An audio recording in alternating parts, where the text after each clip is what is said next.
really get the opportunity to talk to some amazing people, and I'm grateful for that. But there are some that are just a little extra special, and for me, this one is it. So I get the opportunity to talk with Pastor Orson Burton Jr., who's the pastor of Harvest Time of Fresh Start Church, and I'm super excited that he gets the opportunity to tell some of his testimony and us to even share with you all some of the conversations that we have privately. And so you get to peer in to this conversation on Faith Moves. Check it out. Pastor O. Hey. You all right? I'm well. How are you? Good. Welcome back to New York. Feels like home. I mean, it was home. Yeah. I love it here. Yeah. I love it here. It's Yeah. good. I'm glad to have you guys back. You know, I know the work that you got to do in Georgia, but you know, when you were here, this was what we did all the time. Yeah, So for sure. So I'm excited to be able to do, I guess, what we do privately, publicly. Yeah. Because you and I, we can do this for about 4 hours straight. Yeah. Until we about to like pass out on the couch or something. Yeah. But I was thinking about, first of all, I've been wanting you to come. But you're in Georgia. So Yeah. I was like, when he gets back here, I need to make sure that we have him. And I was trying to figure out what I wanted to talk to you about, because it could go any direction, Anyway. right? Any subject Any we way could you wanna pick. go. And, but there was something that I actually feel like the Lord revealed it to me. Because I don't know if I ever thought about it like this. But when I think about your journey along with your wife, Lady Jazz, shout out to Lady Jazz. Shout out to her. I see like gigantic faith moves that I don't know that most people would make them, number one. And number two, I don't know that it always looked like what people think is going to happen once you make a God move. Yeah. Because I think when we think about making the next move and God doing a thing in us and he's telling me to move on or he's telling me to move forward, we think that that's always to something that is obviously higher. Yeah. And I think that every time that I know of, and you can, tell your own story, but I think every time that I know that you've made a faith move, it almost looked like you lost everything. Yeah. And then had to rebuild. Yeah. But I think we both know that either way, it was still God. Yeah. And I think that needs to be spoken about, because I think sometimes we think that it's only God if it looks like we just got elevated, if it looks like we just moved to our next level. Yeah. But sometimes the next level is actually down. Absolutely. In order to go up. So that's what we're going to talk about today. Yeah, okay, here we go. Yeah. All right. So I ain't going to tell you a story, but I know this. I'll lead in with this. Okay. That when you first got married, I don't even know how long was it before you and your wife packed your bags and decided you were moving to New York, not knowing a single person in New York. 7 months. 7 months. 7 months. Crazy. Crazy. Crazy. So, yeah, we got married in 2011, July 2011. By February, we were headed to New York. Jazz, of course, you know her story. She's performing actress, graduated from SCAD, all of the things. She had come here several times. And then I, just a country boy that loved God, like, let's go. Right? Yeah. We're going to pursue this dream. We're going to pursue what we thought was destiny and purpose in that season. And the Lord made a way for us. But it came with loads of challenges, definitely wilderness experiences coming. But it was also an opportunity to be who it is exactly that you wanted to be, according to who we believe God called us to be. Yeah. Without any family, friends, preconceived notions, any of those things. Like, this is your shot, this is your opportunity. And I think when we came to New York, we were just focused on, hey, let's be our best selves, let's do everything that the Lord is calling us to do and do it with joy. And we found some success. Yeah, so, but you decided you were moving to Brooklyn. It was Brooklyn, right? Yeah. And we stayed there. And you stayed there for how long? So we moved there February 12th, 2011. Yeah. And we stayed there for 3 months. And we moved to Mount Vernon, New York in April. Did you ever know about Mount Vernon, New York? Didn't ever know about it. Okay, I gotta tell the story. You gotta tell the story. So it don't make sense. It don't make sense. Yeah. So quick story. We're in Georgia. We get married. We go the whole like, let me Google the best place to stay in New York. And at the time, Brooklyn was the place for like urban professionals, right? Yeah. So all right, we stayed in Brooklyn, Yeah, right? I had a job working like for a coming to law firm. America. Just like Queens. Queens. She has to be there, Yeah. right? So we get here. We country boy truck, U-Haul on the back, drive all the way to New York. First time ever for me being there and being here. And we met this couple, Norma Jean, Louis Moses. You know, everybody who knows somebody who knows somebody who knows somebody calls. We talk to them. They have somebody who's in Brooklyn. This person was a little rough, Brooklyn grit. Okay, like, you know, a little scary. Yeah. Right? But a long way from Albany. A long way from Albany. Yeah. She ended up opening her home to us free of charge for like 3 months. And I know that every time you make faith moves, God gives you divine indicators along the way. Yeah. So the divine indicator is just enough to encourage your faith. Yeah. Not based on what you have, but based on what God is doing in your life. Yeah. So that happened. Didn't know about Mount Vernon at all. Stayed there for 3 months. We got jobs quickly. Only people who know about Mount Vernon is people who need to know about Mount Vernon. Right. Yeah. and Mount Vernon was like, it reminded us of home. Yeah. We were in the concrete jungle in Brooklyn, Yeah. and we went to Mount Vernon. It was like, ooh, a patch of grass. Yeah. like this is our speed. Like this is what we want. We feel like we can settle here. Yeah. And by April 2012, we were in Mount Vernon. In Mount Vernon. That isn't really what you set out for, right? Because you really set out for New York City. Yeah. You set out for the dream. You set out for stardom, Yeah. really, is Yeah. what it was. For sure. What'd you get instead? We got. Whew. Wait. We got divine opportunities that were laced with favor. Yeah. That humbled us, but also led us. Yeah. We didn't fight the move. Mm-hmm. We went with the move. Yeah. As God was giving indication of this is where He is, this is where His hand was, we moved freely. We were able to move freely. Our church's motto, live in the flow. Live in the flow. Yeah, right? yeah. So we lived that. Yeah. So we ended up, we thought we were going to be in Brooklyn, stay there until we found out what the rent was. And rent was too high. Right? so Mount Vernon was a little better. Yeah. So we ended up making that move. And then from there, the trajectory just kind of continued to elevate. Yeah. It wasn't what we expected or anticipated, but we did see God's hand in it for sure. Yeah, and that's where we met, right? We met once you got to Mount Vernon. Yep. And that's a whole story within itself. But I would say, if I speak for your testimony, I think it is clear that was a part of the plan of God, right? Part of the plan of God is that this guy and this woman from Albany, Georgia, would move to Brooklyn, pass through Mount Vernon, and that our paths would connect, our paths would cross. And I think, I don't know, I feel like sometimes we are so fixated on the destination that we miss the actual journey and all of the things that we're supposed to gain and learn along the way. And I think that if you guys would have been super stuck on this idea of Jazz becoming all of that she desires to be still, I'm gonna still say, and still will be. I think if you stuck to that, then you would have missed all of the amazing things that the Lord really was trying to do. And I think that a lot of us get so caught up in the destination that we missed all of the people and experiences that I think God has sent our way.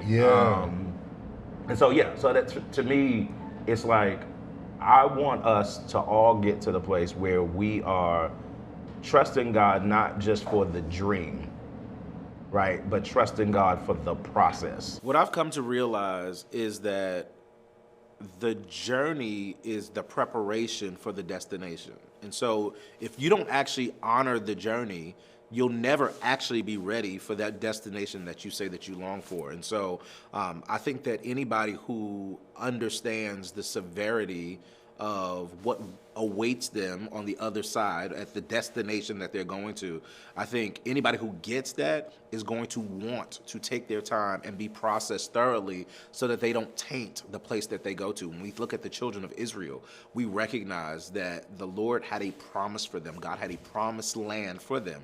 But in order for them to get to the promise, there were some things that had to die off in the wilderness. And so we appreciate the journey because we don't want to taint the promise. And so, I'm excited about anybody who actually understands the importance of the journey. The wilderness is focused on internal, right? So the food changes, the diet changes from Egypt to the wilderness. We see that God gives them manna, but the mindset of the people while in the wilderness was, this is not good enough. Absolutely. The season that we're in is not good enough. The whole time God is doing an inward work to say, hey, what you used to like, you could no longer like, because Egypt was bondage. Yeah. And we don't talk about wilderness as freedom, but really it is. You're free to deal with, right? You're free from Pharaoh, you're free from bondage, you're free from all the things, but in the wilderness, you have to deal with you. I have to deal with you. You're free from everything except you. God is providing everything that you need, but you still have to deal with you. That's why so many didn't make it. And then when you go to the promise, now you're dealing with external things. Wilderness is internal. The promise is external. You follow what I'm saying? So like it's this journey of accepting where you are in the season that you're in and being so in tune with the Lord that you know, hey, this is my season to deal with me, and I'm not wanting anything else but to deal with me, because when the season changes, I can't do what God wants me to do in the promise and deal with me. That's how we have great skills and horrible character. Because when we were in the wilderness, when we were hiding, when nobody saw us, we didn't develop our character. That was character. Wilderness is character season, right? Yeah. But then promise, it's a different space. I love that. I love that. And I think those are the things that make you hold on to the idea of promise loosely. Not that I can't have it, but it's not greater than the process that he's taken me through.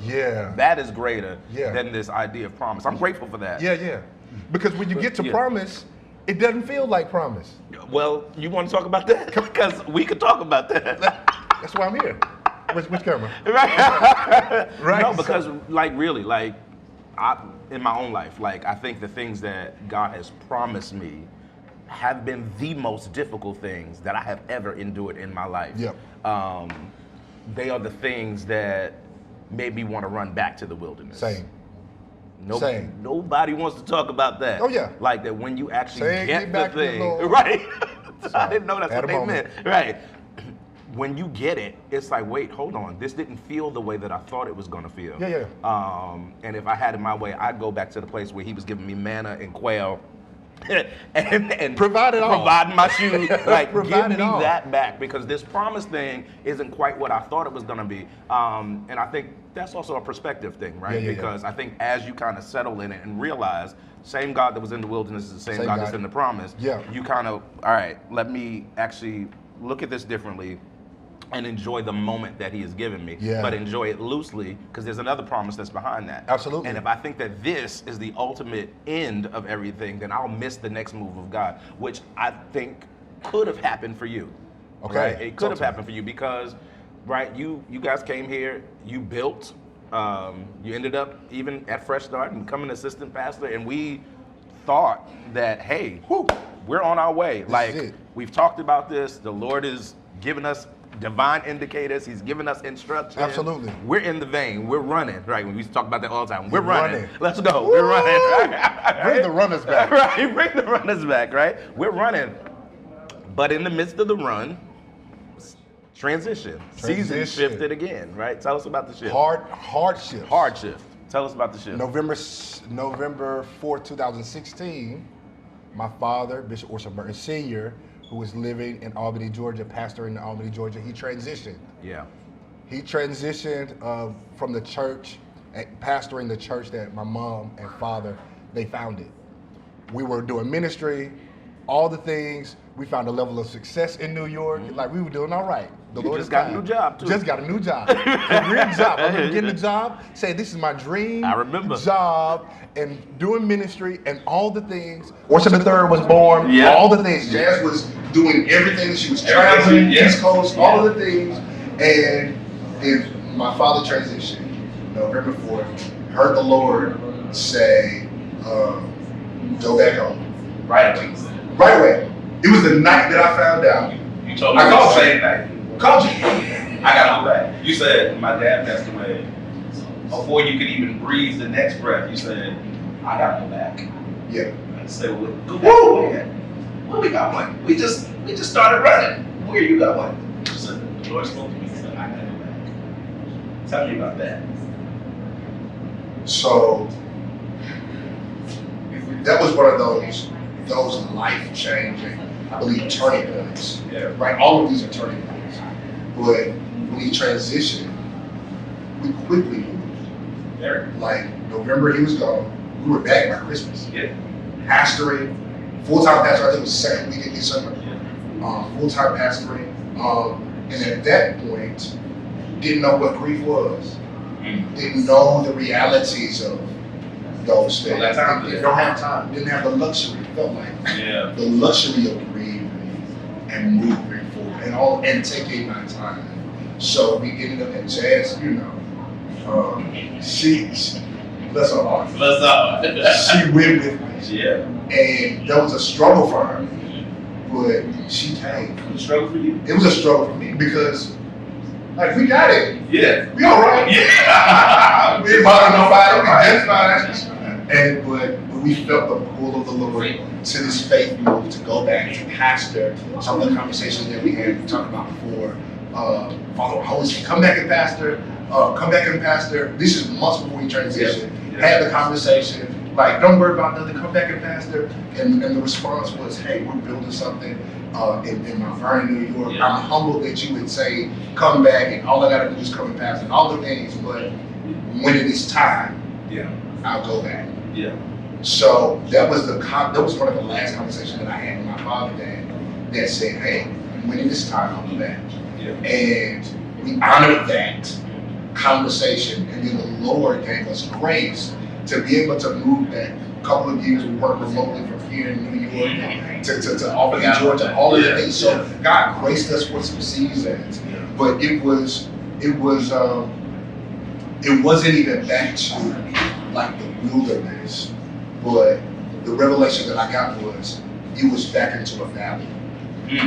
Right. So the primarily like 3 geological landforms: valleys, wildernesses, and mountains. Right. So no matter what season you're in one of them. So the wilderness is a free place that you need to cultivate, but you need to get the provision from God. The valley is a place of similar to in Egypt, a place of mourning, a place where you cry out unto the Lord, a place where you petition the Father, but He doesn't always answer in the way that you want Him to. But now this is a faith move that says, Lord, you're the Lord of my valley.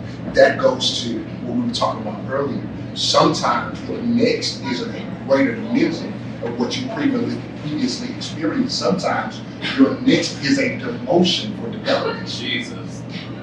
So when we talk about faith moves, that don't mean you're gonna get the house. That means sometimes you may have to go back to the apartment. Do you love them that much? Like, so sometimes that you're not gonna have all the money. Sometimes you're gonna spend all of your money. You're gonna spend all of your money in the faith move that you know the Lord said, and He's gonna challenge you. Are you gonna trust Him? Yeah. This is a whole thing. Yeah. Like, let's not hype it. Yeah. I think transition in any shape, any form, is difficult for most of us.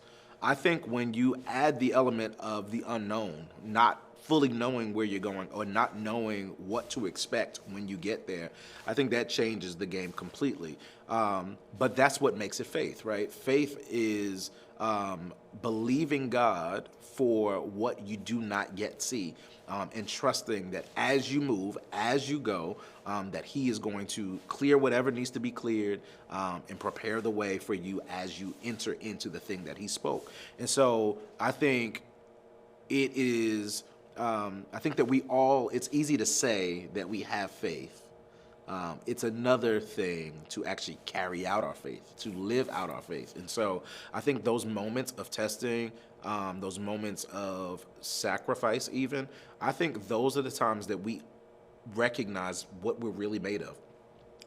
Those are the times that we recognize that we have been with God, that we have heard from God, that we're walking with God, and that we're leaning on God. And so, I think we're so concerned about the destination that we miss the adventure that God wants us to have. This life is not meant to just be step 1, step 2, step 3. It's actually an adventure of discovery with God, discovery of who He is, but also discovery of who you are. And you don't get to do that unless you actually go through the process that He has presented for you. So go with God. I think that we have this misconception that everything in God is about bigger and better. Yeah. Sometimes it is about better, but it's not about bigger. Right. It's not always about higher. Yeah. Right. Because sometimes you guys go lower in order to get better. For sure. And I think that we've got a desire, and it's hard. I think we've got to desire the God thing more than we desire the thing that speaks to our flesh. Yeah. Right? Because sometimes that bigger is a fleshly desire, right? It's not really even God desire. It's what we want for our lives, how we envision our lives, how we thought it would happen, what makes us look better. Yeah. You know, our own pride, our own success. Yeah. That's the thing that we glorify. Right? I will. And I will. But at the end of the day, I think you gotta want the God thing more than you want anything else. And that can be hard. And I think that's the thing. If we're honest, I don't think we tell people enough that the God thing doesn't always feel like the God thing. Yeah. That sometimes the God thing hurts. For sure. Sometimes the God thing will break you. Sometimes the God thing will actually make you cry. Yeah. But it's the perfect will of God, right? Yeah. Like, I think that's the perfect will of God. And I think that we, maybe because we have a consumeristic, society, I don't know if it's the difference that, but I feel like that kind of seeped into our spirituality, right? Where we think that everything is just supposed to be about us. Yeah. But it's actually all about Him. Yeah. Right? It's all about what do you want. Yeah. Even if that means that I gotta take a couple of steps back. Yeah. I'm willing to sacrifice in order to for you to get glory. Yeah. And that's always the struggle. That's always the individual, even in scripture. Abraham, go to this place and I'll tell you to go get there. Yeah. Jonah, I don't want to go. Hello. Like, I'm going the opposite direction. It's a no. Yeah. It's not my will. Yeah. It's not my will. So I think that it's common in scripture. It's common. Come on. I just had a whole thought. I don't know if people are ready for it. I just thought about this. Job's experience was the will of God for his life. No, amen.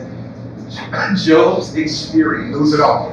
was the will of God. That's a hard reality. Right? When we're saying, name it, claim it, blab it, grab it, and get it, and victory is mine. It is. All that, cool.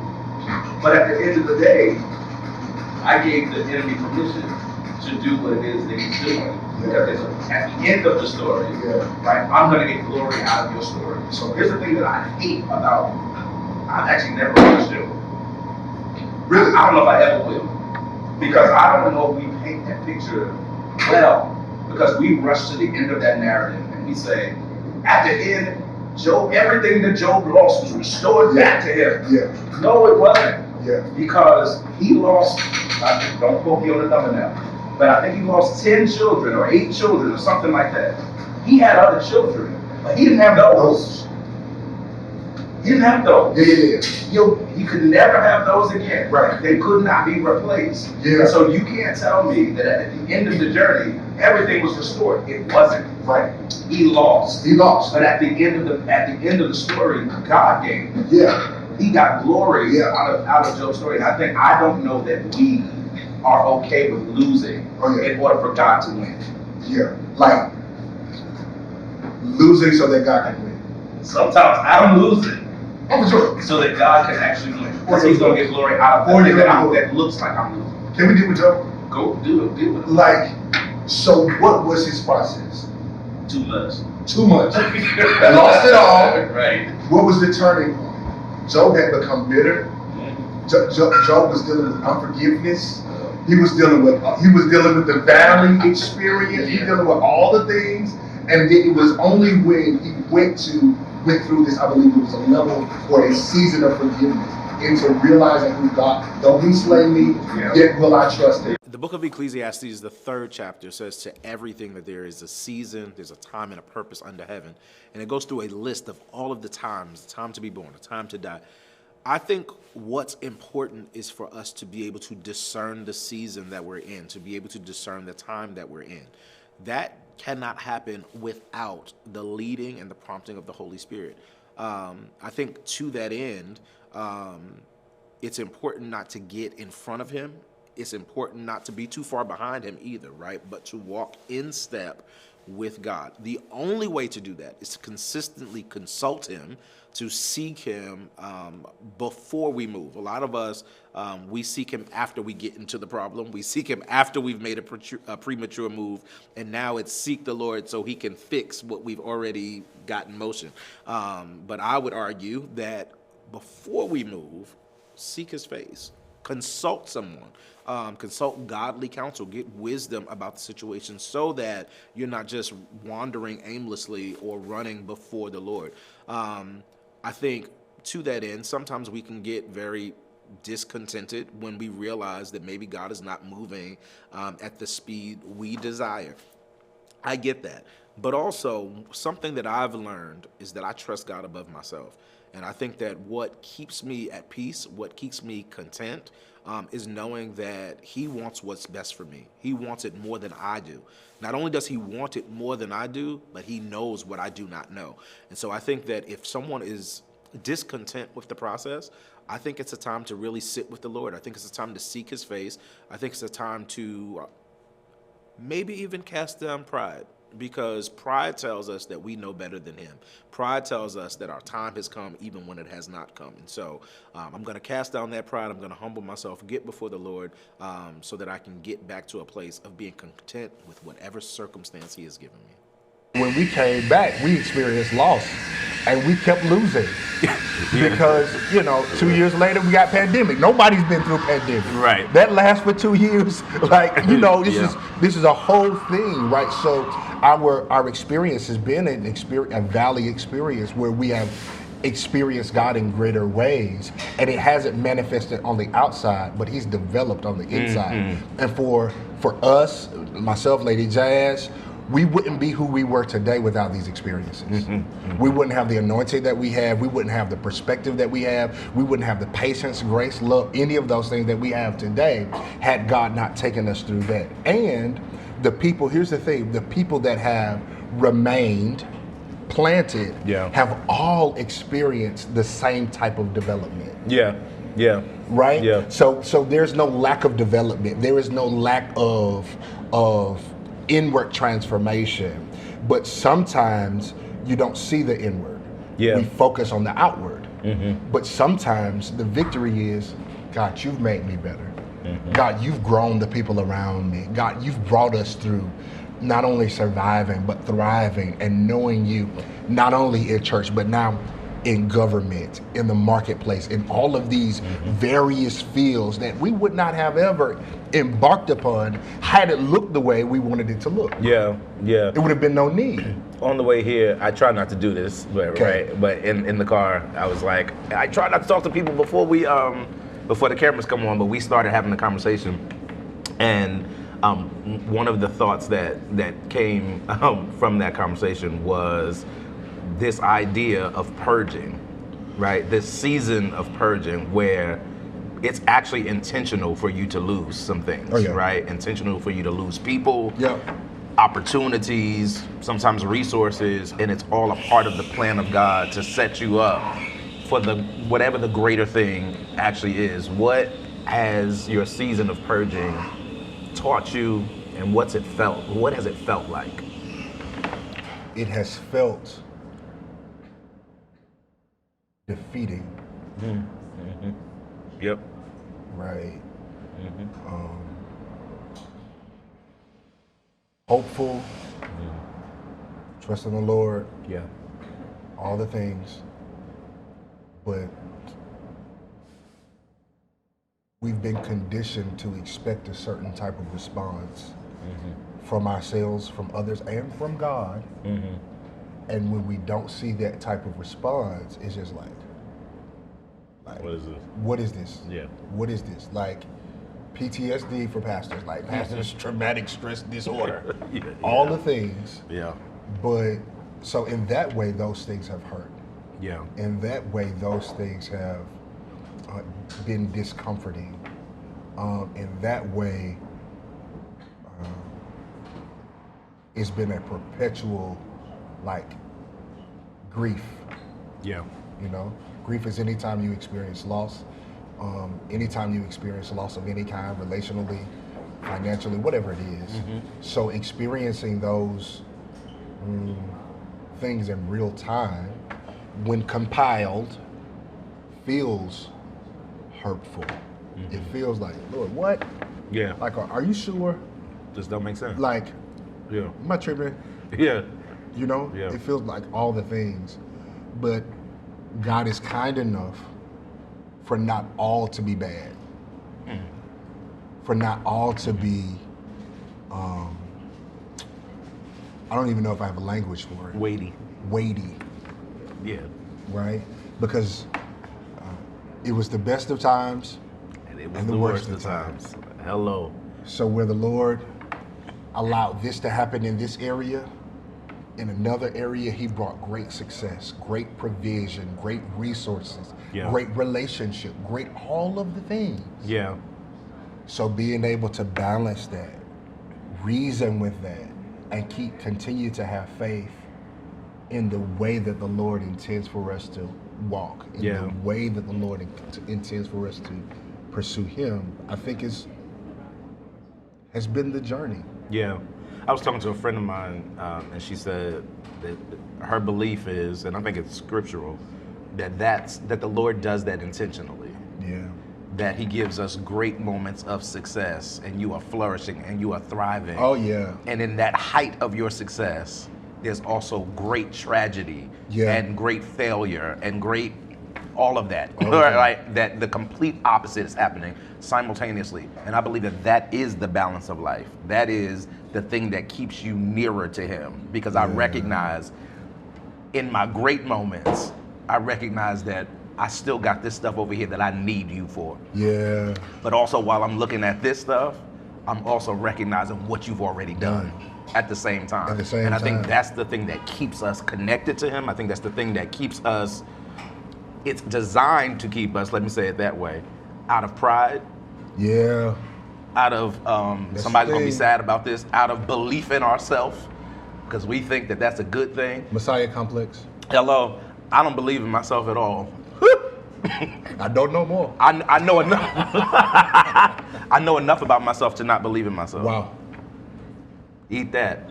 I know enough about myself to not believe in myself because Yeah. I know the truth of who I am. And I think when you accept that, Yeah. it causes you to draw strength from God. Because without him, y'all don't want this guy. Nah. You do not want this guy without him because this guy's nothing, Yeah. right? But with him, like he gives me what I need in order to be something to somebody. Yeah. And so, yeah, that's what I'm drawing strength from. Yeah. So, that's what I want to close with. What are you drawing strength from these days? Not just who, because I think the obvious answer is you're drawing strength from God. That's the obvious answer. Yeah. What are you drawing strength from?